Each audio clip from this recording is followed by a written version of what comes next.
Frères et sœurs bien-aimés, la liturgie d'aujourd'hui nous invite à choisir Dieu radicalement. Comme on dit, il ne faut pas tourner autour du pot. Voyons d'abord ce qui s'est passé dans la première lecture. Il s'agit de l'entrevue ou encore du dialogue entre Josué et les différentes tribus du peuple d'Israël. Josué qui avait la mission de diriger ce peuple.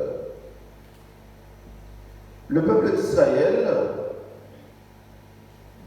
à un certain moment de sa vie, était confus et infidèle, ne savant pas quel Dieu choisir. Doit-il choisir les dieux des païens ou le Dieu d'Abraham, d'Isaac et de Jacob? C'est-à-dire le Dieu de leur père. Ce Dieu qui leur a fait sortir de la terre d'Égypte, la terre de l'esclavage. Et là, le peuple doit faire un choix. Et ce choix doit être radical. Pas de poids de mesure. Cela peut arriver à un certain moment de la vie, frères et sœurs, que l'on soit troublé et confus. On peut se demander, ou bien on peut se trouver dans une situation de crise où on ne sait pas vraiment quelle direction prendre ni quel choix faire. Et pour résoudre ce problème, Josué, comme leader spirituel de ce peuple, convoque toutes les tribus d'Israël à Sichem, tout en les mettant en face de leurs responsabilités. Tout d'abord, Josué rappelle au peuple tout ce que le Seigneur a fait pour eux. C'est-à-dire, il faut faire mémoire des bienfaits de Dieu dans notre vie. Dieu a libéré le peuple de l'esclavage d'Égypte. Dieu a fait alliance avec ce peuple sur la montagne du Sinaï, avec Moïse. Donc, Josué rappelle à leur conscience les bienfaits de Dieu d'Abraham, ce Dieu qui a démontré sa puissance et sa miséricorde. Donc, on n'a pas raison d'abandonner ce Dieu. Et finalement, le peuple tout entier doit arriver à ce choix déterminant et décisif. Servir le Seigneur ou servir les dieux des nations païennes. Il faut choisir. Le peuple, conscient de l'amour et des bienfaits du Seigneur à son égard, tous répondent unanime, plutôt mourir que d'abandonner le Seigneur et servir notre Dieu.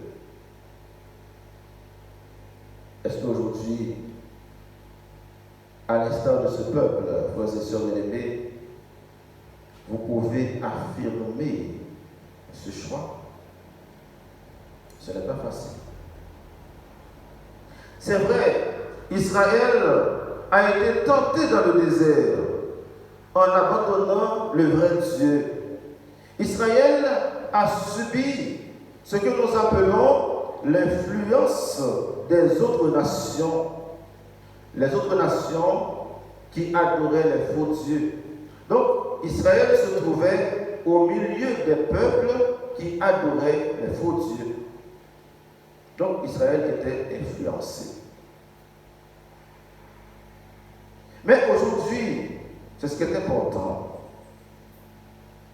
Après la prédication de Josué, Israël s'est relevé et il a abandonné les faux dieux.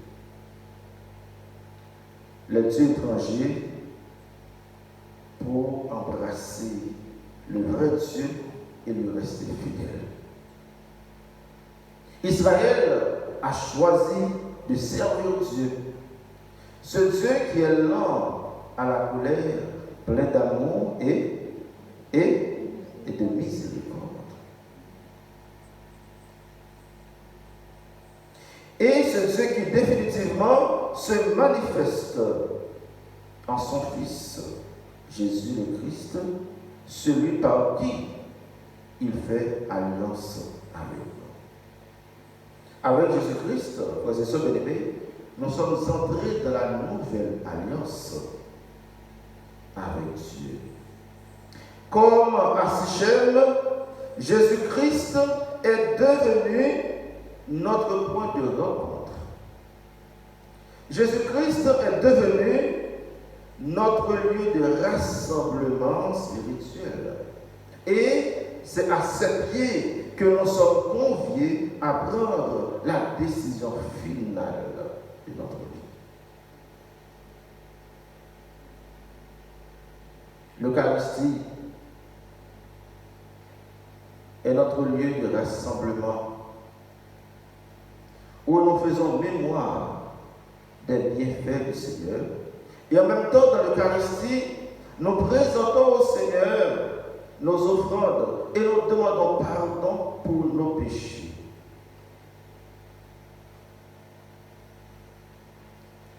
Comme le peuple d'Israël, frères et sœurs, chacune de nous peut prendre la mauvaise direction.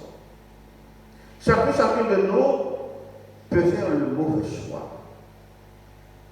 Chacune de nous peut commettre des bêtises dans sa vie. Mais arrivé à un certain moment de la vie, il faut savoir prendre conscience qu'on est perdu. Il faut se laisser accompagner.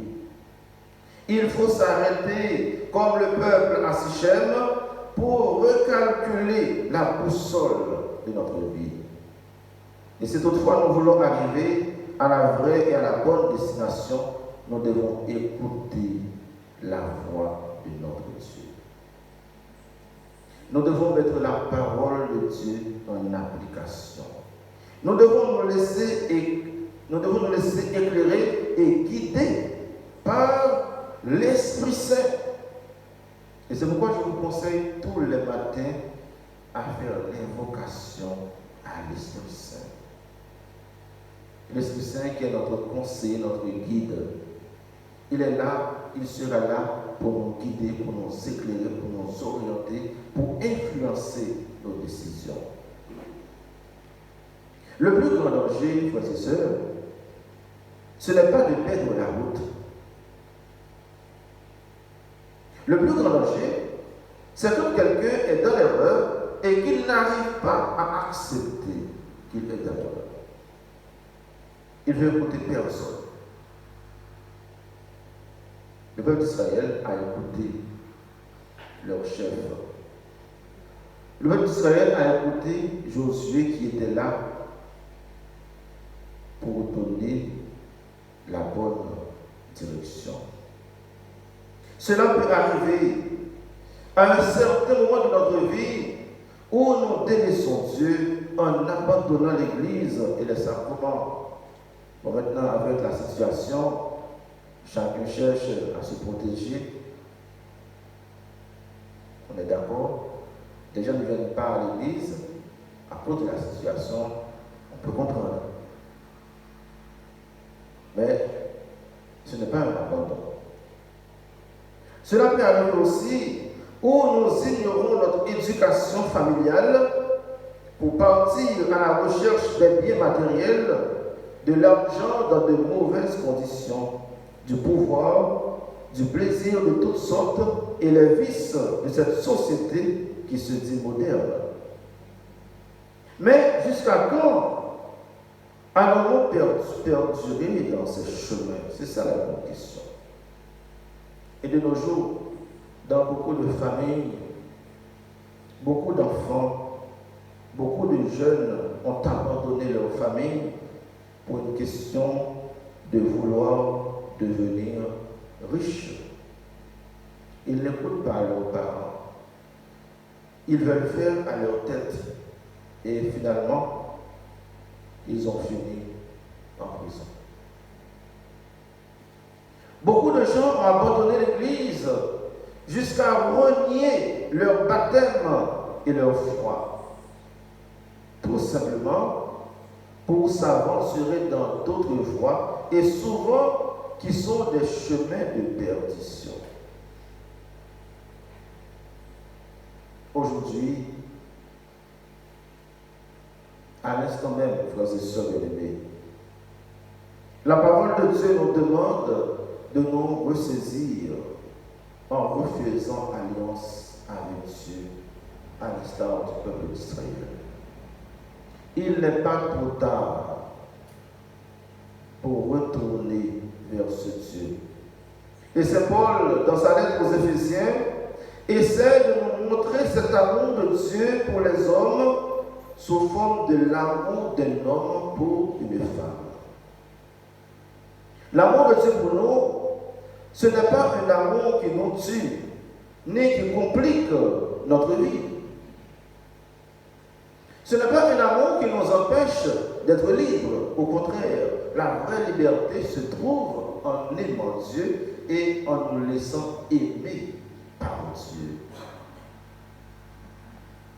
Celui qui est libre, qui est vraiment libre, c'est celui qui aime Dieu et qui se laisse aimer par Dieu.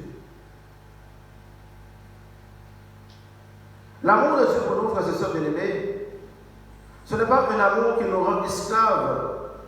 Bien au contraire, c'est un amour qui nous libère. Un amour qui contribue à notre épanouissement et à notre bien-être. Quand nous sommes vraiment aimés par Dieu, quand nous aimons Dieu, nous sommes bien dans notre peau.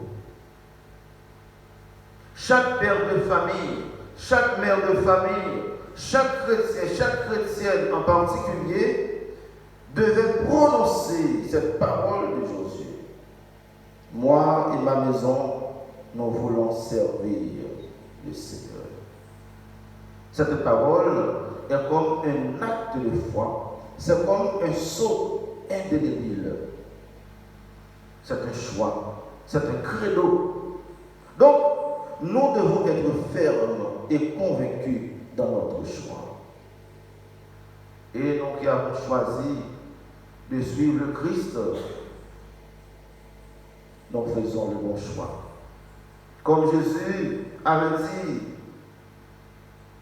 à Marthe en faveur de Marie, elle a choisi la meilleure part. Nous avons choisi la meilleure part, frères et sœurs. Alors, il est important de rappeler que depuis le temps de Jésus, cette parole libératrice n'a pas été toujours bien accueillie. Certains l'ont acceptée et fait d'elle la boussole de leur vie, et d'autres l'ont rejetée et l'ignorée. Cette parole n'est pas toujours bienvenue dans nos oreilles. Et c'est ce qui se passe dans l'évangile que nous venons d'écouter. Les gens sont fatigués à écouter Jésus. Ils ont décidé de partir. Ils ont décidé d'abandonner Jésus. Disons, cette parole du Seigneur qui est esprit et vie est devenue pour certains un fardeau. Ils disent, cette parole est rude, qui peut l'entendre? Pourquoi? Parce qu'ils veulent faire à leur tête. Et de l'autre côté, le psalmiste nous dit, la loi du Seigneur est joie pour le cœur et redonne vie. Le psaume 18. Ce qui veut dire que aucune parole de Jésus n'est intolérable pour les croyants. Ta parole, Seigneur, est lumière sur ma route. Frères et sœurs bien-aimés, en ce temps de crise sanitaire, l'heure est venue pour nous de choisir. Comme on dit, le vin est tiré, il faut le boire. Il ne faut pas choisir en tremblant ni en trébuchant. Il faut choisir avec fermeté, avec raison et conviction. Et voici la question fondamentale. Vous aussi, voulez-vous partir? Est-ce que vous voulez abandonner Dieu? Est-ce que vous voulez abandonner votre foi? Les 12 apôtres, à travers Pierre, ont choisi de rester avec Jésus. Quoi qu'on dise, quoi qu'on pense, ils sont restés. Ils ont affirmé et confirmé leur foi. À qui irions-nous, Seigneur? Toi seul as les paroles de la vie éternelle. Aujourd'hui, nous cherchons des paroles temporelles. Nous cherchons des informations sur Internet, sur Facebook. Nous ne cherchons pas vraiment la parole éternelle. Et le plus souvent, nous avons tendance à faire confiance aux paroles temporelles qu'à la parole du Seigneur. Frères et sœurs bien-aimés, nous sommes invités aujourd'hui même à marcher avec le Seigneur et à vivre en communion avec lui et avec nos frères et sœurs. C'est par Jésus, avec lui et en lui, que nous puissions entrer dans la vie éternelle. En dehors de lui, nous ne tombons que dans des chemins de perdition. Moi, dit Jésus, je suis le chemin, la vérité et la vie. Dans cette Eucharistie, prions pour tous ceux et toutes celles qui ont abandonné l'Église, qui ont abandonné Jésus-Christ, que l'Esprit du Seigneur frappe et réveille leur conscience afin qu'ils découvrent le vrai chemin, le chemin qui mène au royaume, maintenant et pour les siècles des siècles.